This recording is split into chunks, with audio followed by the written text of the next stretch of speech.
आज वंचित बहुजन आघाडी शेवगाव तालुक्याच्या वतीने प्राध्यापक राज्य उपाध्यक्ष प्राध्यापक किसन चव्हाण सर यांच्या मार्गदर्शनाखाली मौजे मजलेश्वर ते बख्तरपूर हा जो डांबरी रस्ता आहे या संदर्भात उपोषण चालू आहे।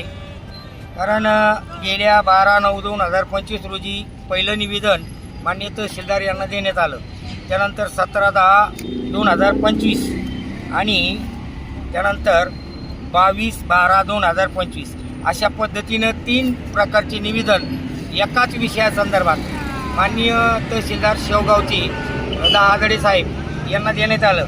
याच्या संदर्भात सविस्तर माहिती आम्ही त्यांना दिली, परंतु समोरची जी व्यक्ती आहे त्या व्यक्तीने मौजे बख्तरपूर ते मजलेश्वर या रस्त्यावर किमान 250 बाय 12 स्क्वेअर फुटावर ऊसाची शेती केलेली आहे आणि तो रस्ता त्याने जाणीवपूर्वक अडवलेला आहे।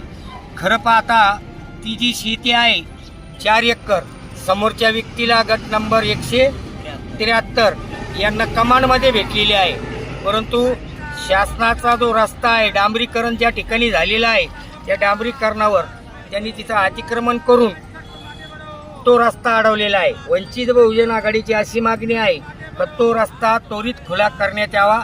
या संदर्भात माननीय प्रांत साहेब, त्याच्यानंतर कलेक्टर साहेब, त्यानंतर माननीय तहसीलदार साहेब यांना आम्ही 2-3 वेळा लेखी निवेदन दिलेले आहे।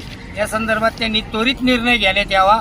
जोपर्यंत हा रस्ता खुला होत नाही तोपर्यंत वंचित बहुजन आघाडीचे सर्व कार्यकर्ते पदाधिकारी या ठिकाणी आमरण उपोषणासाठी बसलेले आहेत।